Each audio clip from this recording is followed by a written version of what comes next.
18. Let me bring myself up here. Let me remove the graphics from the background. Oh, there's amazing technology that I'm testing. I love playing with all this stuff. Hope you guys are doing amazing. Good morning. Good morning. Let me make sure that I don't see it. That I don't know why it's not sharing on my account. Okay, let me make sure that we are live on here on Connect. Disconnect. Let's go here. Okay, I'm not sure why. Maybe it's not going live, is it?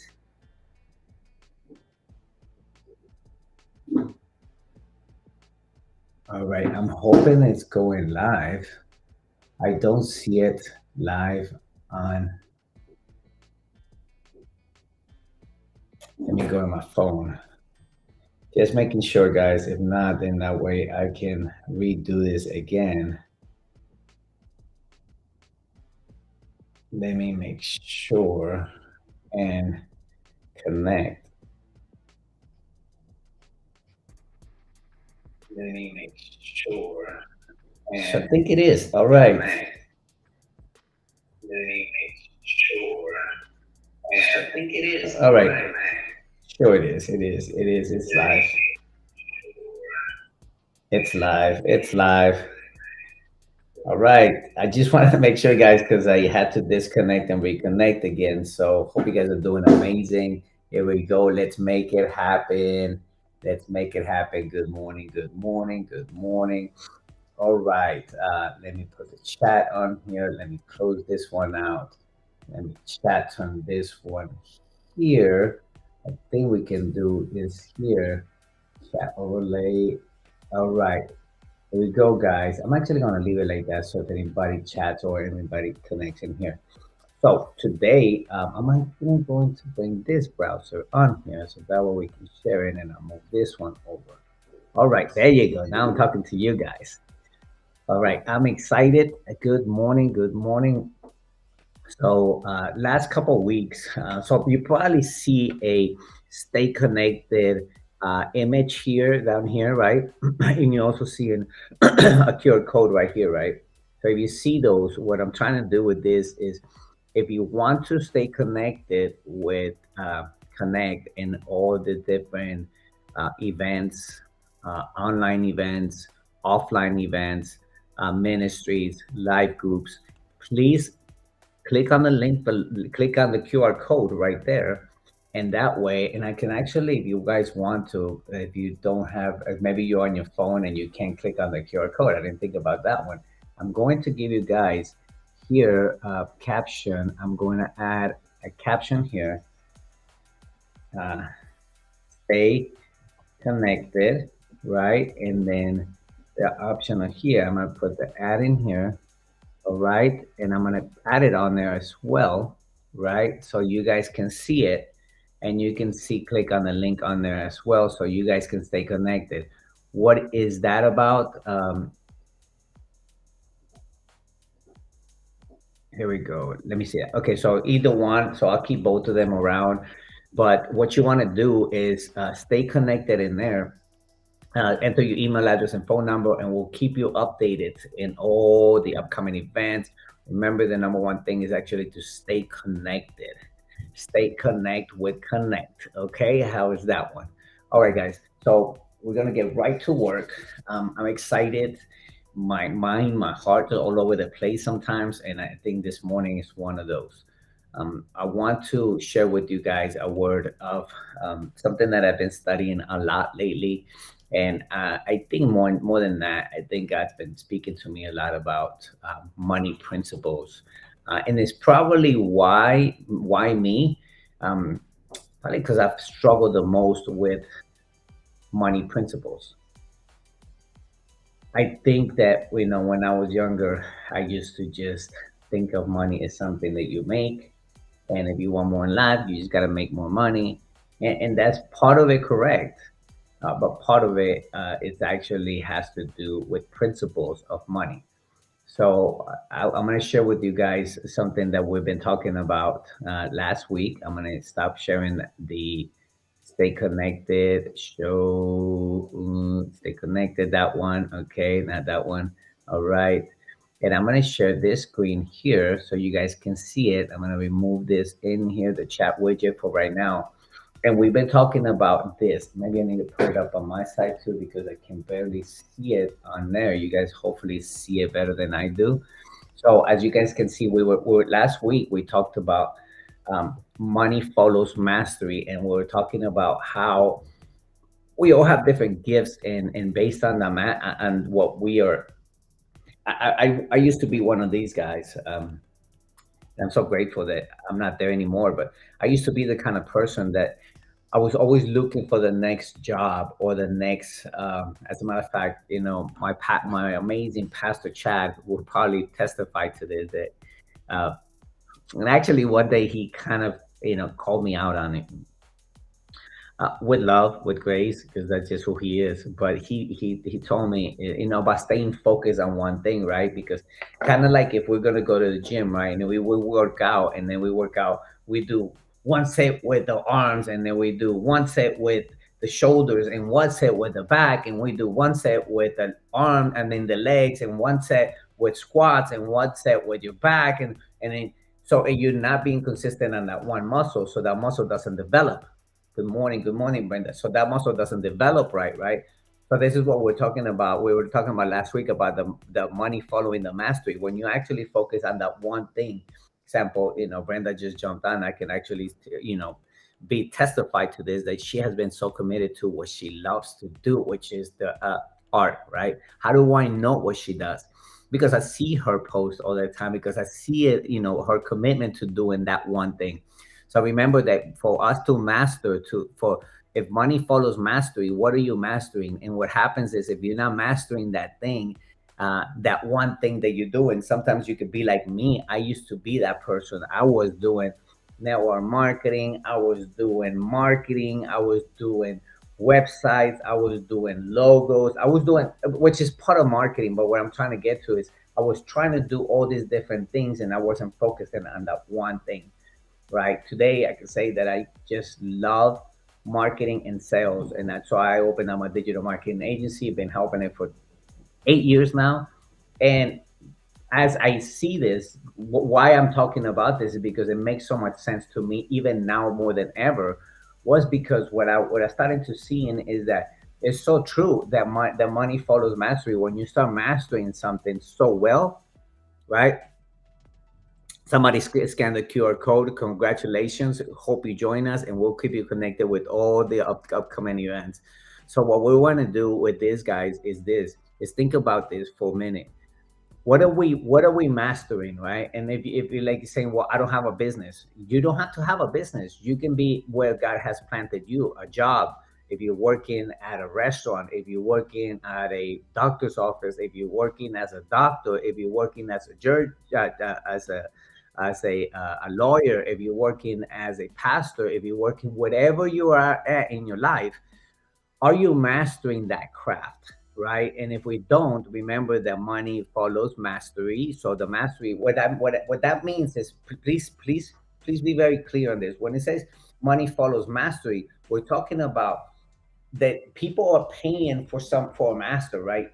You go pay a doctor, right? Because he's got his certification, because he's been certified. And usually when you walk in a doctor's office, he says he went to this school, how many years they went to school, like 12 years, and all this different masters. And I think they have, you have like a different nurse, where or different stages in the nursing, and then in the doctors, like if he's great at the surgeon, right? What is he surgery good at? Like for example, pain management.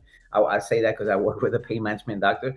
So he's very good at what he does, right? So what are we being good at? Because if you're not good, for example, if you go into the surgeon, you're like, well, and my doctor told me my hip hurts, right? My hip hurts. And you're telling them, let me remove that so that way, give me a second, let me do this.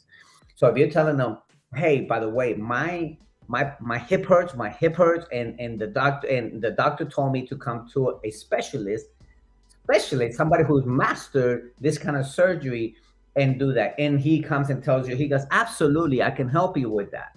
Um, I just came out of school, so I haven't done any surgeries yet. What would you think of that? You would think probably you scratch your head. You're like, I don't know if I want to grab somebody coming out of school because I don't know if you guys know today. If you guys know today, when you're looking for somebody who knows what they're talking about, right? Like for example, I don't consider my master at money mastery, but that's what I'm looking and seeking for because I know that God's been speaking to me lately a lot about this, about entrepreneurship and why are people so in entrepreneurship so broke. There's like the average 25 million businesses live paycheck by paycheck. Good morning. Hey, my brother Levetra, how are you? Hope you're doing amazing, brother, you and your wife. So if you're not mastering that one thing, right? So we're going everywhere. We're doing network marketing, we're doing this and we're doing that. So again, you're not gonna go to the doctor and say, hey, yeah, I need that surgery done today because my doctor sent me over here. The doctor tells you, hey, yeah, come on in. But just so you know, I haven't done any surgeries yet. I just came out of school. You're gonna think about that twice. So going back to that people are seeking that experts in that different field. For example, Levetra here, he's actually military. What if he decided, after military and actually, oh man, I just had a conversation with a military guy and I met him over there at Panera and he came out, he's actually, I forgot what he did, but he's like, I'm looking for my next business opportunity and I ran into business coaching and I love leadership training and so forth, but I've never done business coaching before. And I'm like, okay, so what I would do for you first, I would study it first and see if this is going to be a fit for you. So go start, and I showed them this. I'm like, go master this stuff first because what the average coach today, guys, is actually making 35 to $40,000 a year. And I'm like, wait a minute, we're helping so many people. Why are we so like not making the money? And I think the reason is, well, I believe the reason is because a lot of coaches they think they know everything, but these same coaches are not paying for more coaching. They're not mastering their craft. So what I was talking about this, let's go back to this here. Money follows mastery. And then money requires management. When you have that mastery, you're creating that income with what you're doing, whether it's a job, whether it's your business, whether it's entrepreneurship, whatever it is that you have that you're working on, that your money is coming from. It requires management. And then the management requires checks the motives behind the management of your mastery. So if you have a job, this is the number one thing. And I believe with all my heart that God's opening my heart to actually start a ministry in entrepreneurship because most of us don't understand that it's really about not opening up just that business or that side gig or whatever it is, but what is the motives behind that, because the motives behind that, right? So you have the motives, then you have to know how to manage that income that you're bringing in with the mastery, right? So mastery requires the management. The management checks the motives, and then the motives determines the multiplication. And this is what I want to talk to you guys about today, the multiplication part. So if you have the mastery, you know what you're going, right? And I'm going to show you guys scripturally how God tells us that we're going to multiply this. You guys are ready for this? Thank you guys for joining, Brenda, Ambrine. Hope you guys are doing amazing, Levetra. So watch this, guys. Money can be easy when it's done God's way. What the problem is that we don't do it God's way. So you think the money is what people struggle so much with? Oh, but it's the love of money. It's the love of money. Why do you think he's asking us to give you 10%? Not because he needs your money, it's because he needs your heart. If your heart is in the right place, he was able to multiply. Whoa, wait a minute. Think about this. If we actually doing what God tells us about with our money and giving out 10%, watch this. I'm going to prove it to you. That money, so you have the 100%, right? So you have 100%. Let's just say you did $10,000 this month, right? So if you did $10,000 this month, let me get back on. Go here. I wanted to turn this one off. So I want to talk to you guys. If you created, let's say $10,000, and out of 10, actually let's go lower than that. Okay, so you guys can be on the same page. Watch this. So I get up and I might say, okay, today, I made $1,000, right? You know what? I'm not going to talk 1,000. I'm going to talk 10,000, because we need to talk bigger. Because the more we are actually able to create, the more we're able to, to be able to manage. So we have the right motives behind creating that income, and that income can actually be multiplied, and that multiplication can actually bless other people. That's the whole purpose of it. But remember that the treasure of the the the uh, the parable of the talents, he gave 1, 3, and 5, and that was 1, 3, and 5 based on what? You guys remember that from last week, right? Let me pull it up to you guys real quick so you guys remember that, right? So we remember exactly what it was that he said for us. Uh, Parable of the talents, because I don't want to create talents, talents. So what he was saying, the power of the servant in the kingdom, and illustrated the man of God. He called the servants and entrusted him with the money. He gave a bag to one, and then the other one that he gave two, and the other one gave to three, dividing the portions according to their abilities. So guess who had the least abilities to handle that money? The one with the one talent, right? The one with the two talents had a better ability, and the one with the five talents had even better, right, abilities. So God tells us, are you mastering this stuff so that way I can increase in you? And if we're not increasing in that, then we get frustrated. We think, oh, well, God's not blessing me. Well, let me ask you a question. If you're making $1,000 a month, right, and we say 10,000, right, because I'm always thinking everything 10x, right, times 10% of that, right, it's what, $1,000, right? So what happens is this: you have $10,000, or you have $1,000, and you're giving away, and you kept the 100, right? Because the 10% didn't go to God. Let's reverse engineer this, because most of us go, why are pastors telling us that? They want our money. I know I used to be one of them. I'm like, I don't know what they're going to do with the money. Today is like, God, I don't know what you're going to do with the money, but I know what you want is my heart. And that keeps me humble, because I know that if I'm giving my church my 10% and even more, then God's going to bless me first, right? Watch this. When we don't do that, we don't get God's blessings behind the rest of the 90%. So for the 90% to duplicate, it has to be blessed. Why are you saying that, Javi? Prove it to me. Come on, you guys. I'm a very analytical, so I'm like, prove it to me, right? Not because God help our unbelief. May God help our unbelief, because that is our number one struggle as human beings, is we doubt that God is who he say he is, and he does what he says he is. And I'm going to prove this to you guys about this part. Okay. So on this part, watch this. I'm gonna do it from this side here, so that way I can read it a little bit better. Luke 9. Jesus feeds the 5,000. You guys remember that story, right? Of course you do. Okay, so uh, late in the afternoon, when number 12, right? Late in the afternoon, the disciples came to him and said, send out the crowds away to the nearby villages and farms so they can find food and lodging for the night. There is nothing to eat here in this remote place. What did Jesus tell them? He said, go feed them. You feed them.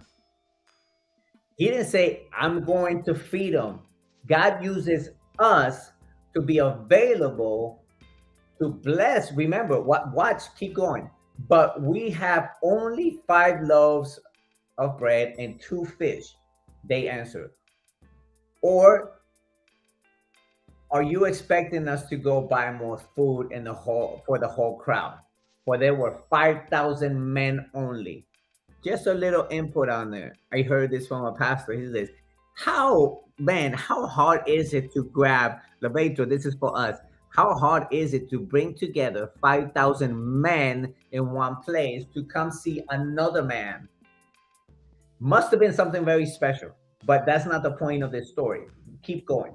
Jesus replied to them, sit down in groups of 50. So he replied to them, sat down. He told them what they need to do. Go grab everybody. He's telling them, go do this. This is what I want you to go get this. Go obey God, what he's telling us, right? He said, go do this, right? Go tell them, go sit down in the groups of 50, right? Receive that, receive, receive my brother. Let's go. Jesus took the 5 loaves and 2 fish and looked up towards heaven and blessed them. Watch this, guys. So they only had 5 loaves and 2 fish. Or for all of us who say it, we have 2 fishes. Right? 2 fish is fish, guys. 2 fish and 5 loaves, 5 loaves of bread and 2 fish. He grabbed them. He told them, he said, go sit them down by 50s. Can you imagine, the 12 apostles trying to figure it out? They're like, and that's how we are with business. That's how we are with our jobs and so forth. We're trying to figure things out. We're like, yeah, good. Yeah, right. Especially trying to get other men to listen to other men. Right, Brenda? Right, Levetra? Man, we are hard headed. I don't know about you guys, but at least maybe I am. I don't know about you, but I am. I'm hard headed. Okay, we're hard headed. We're human beings. So watch this.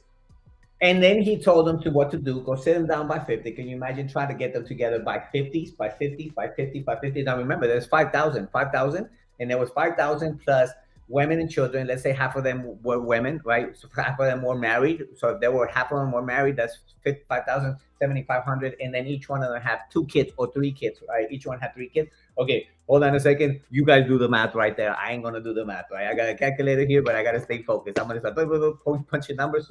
So Brenda, maybe you can do the math for us. So it was said like maybe between 12,000 and 12 to 20,000 people there, right? From 15 to 20,000 people there. What you guys need to understand is the following. When they told him they did all this, then they did all the work. They separated them. They obeyed God. They did this, and God said, "Now, what God's telling us the same thing with what I was telling about management of the money, right? About how He multiplies. I'm going to show you how He multiplies. I'm going to show you the multiplication where God did this. So what He did, then He said He raised it up and He blessed it, right? Did He multiply the food right there and then? And the answer is no, He didn't. He told them to go feed them. He blessed the food and he put it down. He blessed it and he multiplied it through the 12 apostles. He multiplied it through the apostles, through somebody else. So do you think that he's trying to do that with us? Of course he is. So God has to bless it first. Now, if we're not doing the 10%, and we're not, and I'm not just talking about the church, and I'm not just talking about money, I'm talking about your talent and your treasures. Sometimes we just showing up at church and just hi, everybody, and as soon as it's over, I'm just walking out and leaving. No serving, no nothing. And I think a lot of that has to do with where our heart is, and more than our heart, sometimes we do it unconsciously. Our subconscious is used to just show up, listen to the service, say bye to everybody, and you go work out, right? Most of people do that. Now you say, well, I gave my 10%. I get it, and that's super great. But everything to do with our heart, 100%, Levator. This is exactly what I was talking about. That, and that's on the motives. When I was talking about this here, I'm going to show you guys here. This one, a number on check management checks what motives. Our motives checks what. It's our heart, right? Where your motives are is because that's where your heart is, right? So that's where you absolutely right. So we're talking about managing and the motives behind that. So if your motive is not right, you're not going to give you 10%. And what happens is like you want God to bless the 100% when He says, no, give me the 10% so I can bless you 90%. Give me the 10% to the storehouse because I told you that I needed your heart. We don't do that because we don't believe that God can multiply the 90%. And this is the one thing He says, test me on this. See if I will not open the doors of heaven and multiply 10 times, 100 times. He says that, but we don't really do it because we don't really believe it. So think about what he did with the five loaves and two fish. He multiplied it through, he blessed it first. So what it's telling me that for me to multiply, to be able to be multiplicable, multiplied, for God to multiply my what I want from him, what I give him, it's got to be handed over to God. God doesn't tell you. Well, he should tell us the other way around. Give me 90%, and I give you the 10%. That's what actually that's what the government does. That's what the government does. They want to take everything from us, and then they want us to live off of them, right? Okay. Well, God is a totally different government. He owns the kingdom, because the kingdom of heaven is at hand. Take me back to the woman who only had one talent and give it, and then she gave it to them and said it to her to sacrifice with. Absolutely, she gave everything she had to. There you go. That's another story, right? So if we start thinking about these stories and we go deeper, why did these things happen in order? Because that's the kind of person I am. I'm like, okay, wait a minute. He didn't give it to them first. He blessed it first. So God wants to be your obedience, right? Your obedience, to listen to him, to be obedient to his word, and then he will multiply. He will bless it first and then multiply. So we want to get multiplied. God, if you give me, then I will go bless other people. He said, no, no, no, no. That's not the way it works. I want your heart first. So although the others were able to more, it was out of abundance. Exactly. And that's where the blessing comes from. We think it was, and sometimes, guys, you may be thinking, "Huh, I don't even have any money to give." That is could be the problem, because even if we don't have any money, I don't ever think it's just about money. I think it's about treasures and talents. Where are you given in your talent? How are you serving in your ministry? How are you serving people at work? How are you serving people in your business? How are you using your treasure and your talents to actually bless people? For example, what am I doing here? What's this? What I'm doing here to actually try to help and bless my church. I put this in here, right? Right? It says stay connected. This I did that. I'm a techie guy, so I'm doing this intentionally so that way I can get some of the people to actually scan that QR code, so we can start sending them emails and messaging them to help them stay connected with the body of Christ, or events that we have, live groups that we have, and hopefully very soon we're going to be having a men's group, a men's ministry. We're working on that. So what if that was to happen? What are you going to do with that? How are you going to impact the people around you? Or do we just want to be blessed? But he says, instead of saying, God bless me all the time, we can say, hi, God, please help me to be the blesser. Allow me to show me where to bless somebody else with, because that's where the power comes in. It's not only by being blessed. Yes, we all want a blessing, but are you a blessing to somebody else? And to be honest with you, sometimes we can say, if we're transparent with ourselves, we're probably saying, no, I'm not. Right? So think about that. So what needs to happen for you to take your life to the next level is you have to give it to God, right? Because it says here, right? Money follows mastery. Master where you are at, where you have been planted, right? Give, serve, then learn how to manage it. Because when it comes down to it, if you're not managing that, what God has given you, your money and at work or your business or wherever you're at, and we are actually, and when I'm talking about management, guys, I'm talking about this. You don't have, I want to be transparent here. Can I be transparent? You don't have 10% to give to God, but you have a barbecue, or you go get your nails done and you pay $100 and something for that, and then you bought this expensive car and now you have a high bill, and then all these different things are happening. But God is saying, He goes, that stuff will go away. Where am I at in this? Right? We want the car, we want the house, we want these things. And yes, those things are great, because when we do that, we can actually leave it for our children or grandchildren, right? So what are you building? Because we all should build something, right? God gave us the ability to create wealth. He did give it to us. But the problem is we may not have it, is because our principles are off. So when you start shifting your life up with God's kingdom principles about money, and understanding the money principles. That's why I'm talking here, not because I know it, guys. It's because I want, like, this is the third time, and I'm actually going to do it 2 more weeks, because I think the more we actually intentionally help other people with that, like, when if we do men's ministry, why do you think we want men's ministry? I really want a men's ministry so I can check myself, because I can't be surrounding myself with people and men that actually help and speaking into my life, not because I want to. Oh, let me show you how amazing I am, guys. Man, I need some help. I need those men around me, and that's the problem with us. Was that we just want to see how we can do it, and this is a lot to do with ministry. A lot of pastors go into so focused about other people and they forget about themselves.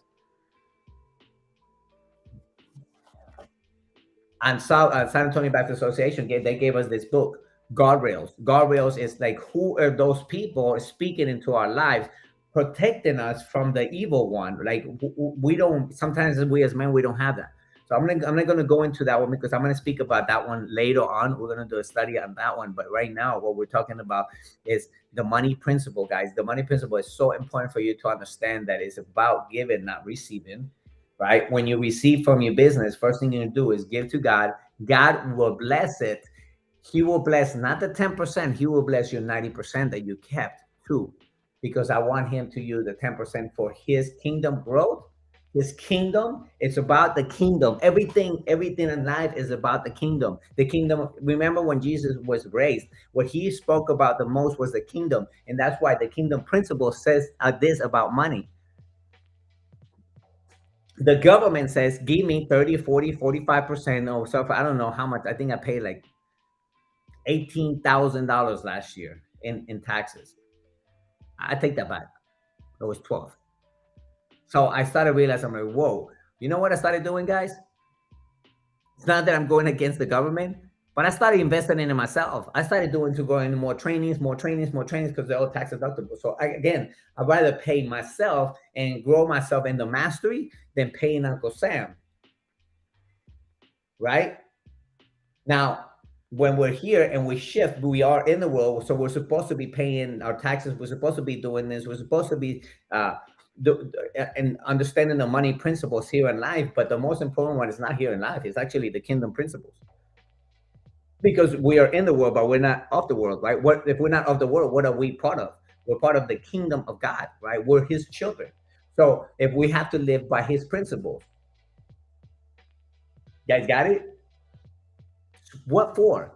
What's this? And we're gonna done. Motives, the motives determine the multiplication. So we have the right motives, we're managing right, and we're mastering the things to do that. And what happens when that whole flow is on there with the money principles, it says multiplication blesses many others.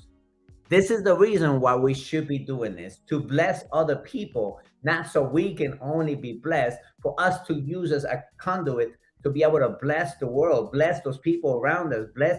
I was so blessed to actually go a couple of weeks from ago and go to Houston, and my brother just he was he's going through a rough patch, right? And never would I before able to say, you know what, here's $1,000. Here is this. My sister sent him the money with that. So we all came together to do that. It's so beautiful when you're able to do that, because you're doing the things right. And I think we don't think about that enough. We're just thinking about, how am I going to make it tomorrow? Well, who are you blessing tomorrow? Who are we blessing? Because God is using, we want to be blessed by God for the purpose to bless other people, to be used as a conduit. So when we're not giving, when we're not using the money principles, this may be a reason to check our, like what Lebetra was saying earlier, to make sure that we check our motives, right? Our heart, right? And you got to check your heart. Yes, yes, yes. Blessed to be a blessing. There you go, Brenda. You're right. Although others are able to more do more, it was out of abundance. Sometimes it's not how much we give; it's the motive, the reason why we give what we give. And God knows your heart better than anybody else. At least He knows mine, and He knows my intention. And I'm actually scared not to do things His way, because I already know that I mess things up. And I think that's why what Paul said, the thorn in the flesh, sometimes he keeps us humble, because he's not able to release more, because you can handle where you are at. So allow God to actually, If God was to use to do this today and grab three people around you, you being one of them, would he give you one talent? Would he give you two talents? Or would he give you five talents? Check your heart. I'm gonna check mine. And if I want to be honest with myself, I think I will probably be the two talents. Why? Because I know that I still have room to grow. I think that he will show us when he gives us the five talents, and you're gonna go, whoa. I don't know if you guys been through that. I have. Woo! This stuff really gets to me because man, it really happened, guys. So God has done some miracles in my life lately about finances. I don't know. I think I know why, but I like to say because I'm trying to stay so committed to Him, and I'm trying to stay so aligned that my business is aligned with Him, not Javier. A lot of times we separate our business and our job with God, and God says, "No, I'm first. I'm your CEO. I am the chief officer. I need to be the head of your whole entire life, not in one side and not the other." And I think we struggle with that a lot. At least I know that I have in the past, and I have to keep myself on check all the time. Okay. So I am going to put this one more time so you guys can actually join here. There's the QR code. I hope there's something I say for us today. It gives us more intention of seeking the kingdom first, right? Because if you're seeking the kingdom, okay, great. If you're seeking the kingdom, what does the kingdom say to do with your finances? If you're seeking it, if you say you're seeking God's kingdom, you would understand what the kingdom says, kingdom principles. The kingdom of God is at hand. The kingdom of God is at hand. So if the kingdom of God is at hand and you are living by kingdom principles, then you understand this. And if you don't understand it, nothing wrong with that. But it may be time for us to say, take our life to the next level. Maybe you're still stuck in the one talent because we that's what we deserve. Maybe because that's not maybe that's what we deserve because that's what we qualify for. Better than say we deserve, because I know God says we deserve everything. Like He wants to give us everything, but maybe we haven't qualified ourselves. Be qualified to be a blessing. Be qualified to become that conduit for God to bless other people through you. That's what I want for my life. I want from here to 3 years, I want to have a ministry that I can be blessing so many people today. So many people are hungry, starving, broken, not only financially, but finances. Watch this, guys. I want to show you guys one more thing and then we're done here. Ecclesiastics 10:9, right? I'm going to open this up and I'm going to share it with you guys. Ecclesiastic 9:10, it just came to my mind. 19. 10:19. Ecclesiastic 10:19. Okay? And it says this. Or 18 says laziness leads to sagging roof. Idleness leads to a leaky house. A party gives laughter. Wine gives happiness, right? So things that you're able to do. And money gives everything. Money is a solution to a lot of things in our life, in our brokenness and so forth. The problem is that we have a mistaken of like, why do I deserve money? See, that's the problem. You don't think you deserve it. And it's not about you deserving it. It's about God using you as a blessing to bless other people, like Brenda just said, right? Are you being a blessing, right? Are you being what did she say? She said blessing to be a blessed to be a blessing. Are you being blessed to be a blessing? And if you're not being blessed, it's maybe because God is not blessing the fruit of your labor because our principles are off. And maybe it's time for us to take a look back and say, where am I struggling in the most? If it's finances, we need to check our money principles, the motives, how are you managing it, right? So that way God can see this, so that way He can multiply it and bless other people through you. Thank you, Father God, for allowing me to speak this morning. Most importantly, I just ask you that you continue to show me your principles about money. It's not about the fact of the money, but what you can do with money. Like the church needs funding. Our lives, our families are broken, need funding, need money. We live in an economy world. Money is very important here, but it's about what we think about the money. The way the money works is your way. The kingdom principles allow us to know how to manage these funds properly that you give us on a daily basis. Most important, give us the heart to give back to society, to give back to the people around us. That way, you can continue to check our motives, and our motives can be multiplied. When our motives are right and you bless the fruits of our labor, it will be multiplied. And when that multiplication comes, we're able to bless other people. According to what I've read, this is the principles that you want us to live by about money principles. It's not that you want our money, but I know you want our heart. So allow us to give you our hearts 100%, Father God, so that we may be a blessing to other people. Bless Lavetra and um, Brenda and the other pastors that are on right now. Mr. Abrim, please, I just ask you that you continue to bless everybody under the sound of watching right now, Father God, to help us understand money principle. It is so important. I think just finances are so important. It's so aligned to a God. No wonder why He tells us, "Test me on this. See if I will not open the doors of heaven and pour so many blessings upon you." Blessings upon you when I give you my first fruit. Yes, this is exactly what He's telling us. He wants to bless the other 90% so He can be multiplied. If you have the right motives while you're giving, God will multiply and be able to use you as a blessing to others. Thank you guys for joining in. Lavetra, we definitely need to connect this week and see what we're going to do with this men's group. Thank you guys. Please scan the code and I'll see you guys next week. Thank you for jumping on. I'm really grateful, just even grateful to just being able to be used by God today and actually got to work on me too because we all need it. Love you guys.